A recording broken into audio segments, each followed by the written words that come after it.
Assalamualaikum warahmatullahi wabarakatuh. Halo adik-adik semua, bagaimana kabarnya? Semoga dalam keadaan sehat ya dan tetap semangat. Di video kali ini kita akan belajar tentang cahaya dan sifat-sifatnya. Dan di video kali ini adapun tujuan pembelajaran kita yaitu siswa dapat menerapkan sifat-sifat cahaya dan keterkaitannya dengan indera penglihatan. Kami dari kelompok 5 yang terdiri dari Kak Melilia Nurfatona, Kak Nur Hayati, Kak Nova Aini, dan Kak Nur Meli Aulia. Sebelum kita membahas tentang sifat-sifat cahaya, kakak akan menjelaskan apa itu cahaya. Cahaya adalah bentuk energi yang dapat kita lihat dengan mata. Cahaya ini berasal dari sumber-sumber cahaya ya adik-adik. Nah, sumber cahaya itu adalah segala sesuatu yang menghasilkan cahaya. Contohnya, sumber cahaya yaitu matahari, kemudian lampu, senter, dan lain sebagainya. Matahari itu merupakan contoh sumber cahaya yang alami. Lalu, lampu, api, dan juga senter itu merupakan sumber cahaya buatan ya adik-adik.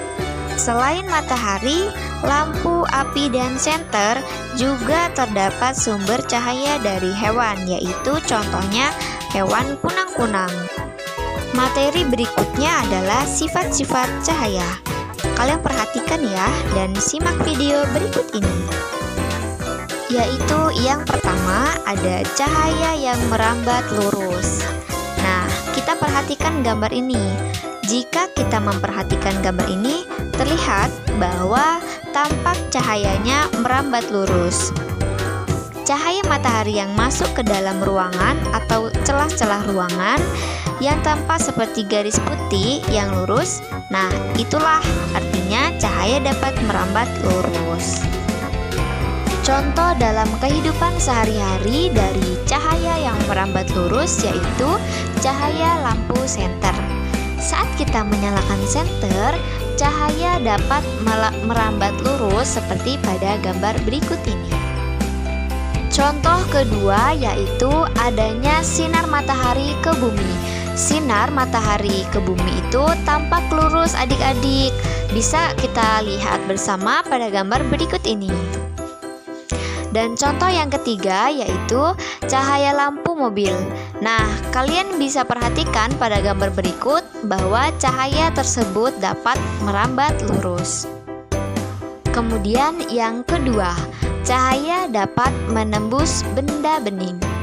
Ketika kamu menyalakan senter, kemudian kamu meletakkan sebuah gelas dengan air bening, maka cahaya tersebut dapat menembus benda bening tersebut. Nah, contoh berikutnya, sebuah gelas bening dan kalian mengarahkan senter yang menyala ke tembok, maka cahaya tersebut menembus tembok melalui gelas bening yang kalian letakkan.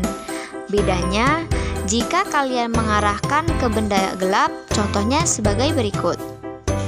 Ketika kalian mengarahkan cahaya senter ke benda yang gelap, maka cahaya tersebut tidak akan bisa menembus ke belakang benda gelap tersebut. Hanya bisa sampai ke permukaan gelap. Jadi, ketika kalian mengarahkan senter ke batu tersebut, dapat kita simpulkan, maka cahaya mudah menembus benda bening dan sulit menembus benda yang gelap. Yang ketiga yaitu cahaya dapat dipantulkan. Nah, bisa kita buktikan pada cahaya berikut ini. Siapkan sebuah senter dan cermin datar, kemudian nyalakan senter ini dan arahkan cahayanya ke cermin datar ini. Maka, cahaya yang kita arahkan ini akan memantulkan ke benda yang lain. Berdasarkan percobaan ini, kita dapat melihat benda karena benda tersebut memantulkan cahaya yang mengenainya. Nah, jadi ketika kita mengarahkan cahaya ke cermin, maka cahaya yang kita arahkan ke cermin akan memantul ke benda yang lainnya. Itu artinya bahwa sifat cahaya dapat dipantulkan.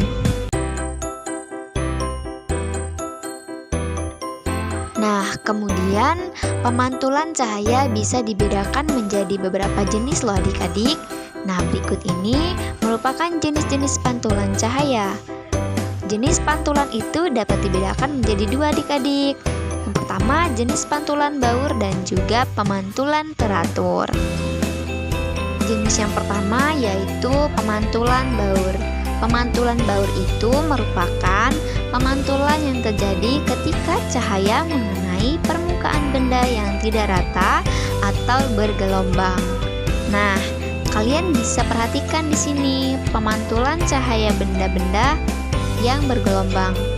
Jadi, permukaannya itu tidak harus merupakan benda ini bergelombang yang disebut sebagai pemantulan baur. Yang kedua yaitu pemantulan teratur. Pemantulan teratur ini terjadi ketika cahaya mengenai permukaan benda yang rata, licin, dan mengkilap seperti cermin. Nah, jadi permukaan benda yang datar sehingga pemantulan yang terjadi pada benda datar seperti ini kita sebut sebagai pemantulan teratur. Nah, itu tadi yang menjadi perbedaan pemantulan baur dan pemantulan teratur. Kemudian selanjutnya yaitu cahaya dapat dibiaskan. Untuk membuktikan cahaya dapat dibiaskan, kita bisa menggunakan sebuah gelas nih adik-adik yang diisi dengan air, kemudian kita masukkan pensil ke dalamnya. Nah, kemudian apa yang terjadi dari gambar tersebut? Bisa kita perhatikan adik-adik semua bahwasannya pensil yang kita celupkan dalam air itu tampak patah. Mengapa hal ini bisa terjadi? Jadi, sebagian pensil yang kita masukkan ke dalam air itu terlihat patah adik-adik. Hal ini terjadi karena sebagian pensil yang tercelup ini mengalami pembiasan atau pembelokan cahaya sehingga pensil ini tampak patah. Namun sebenarnya tidak patah loh adik-adik, sehingga dapat kita simpulkan bahwa cahaya yang dapat melalui dua medium yang berbeda akan dibiaskan.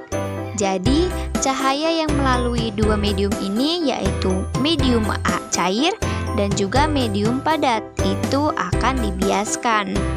Sehingga pensil itu terlihat patah padahal tidak loh adik-adik. Nah, jadi peristiwa ini atau percobaan ini membuktikan bahwa cahaya tersebut dapat dibiaskan atau dibelokkan. Yang selanjutnya yaitu cahaya dapat diuraikan. Nah, bagaimana yang dimaksud dengan cahaya yang dapat diuraikan sih adik-adik?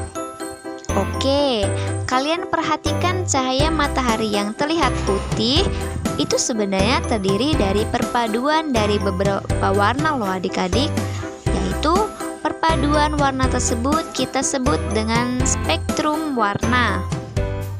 Nah, spektrum warna itu terdiri dari warna merah, jingga, kuning, hijau, biru, nila, dan ungu, atau sering kita singkat Meiji-ku Hibiniu. Nah, adik-adik, cahaya itu dapat diuraikan oleh butir-butir air yang akan menyebabkan pemunculnya pelangi atau yang nantinya akan muncul pelangi.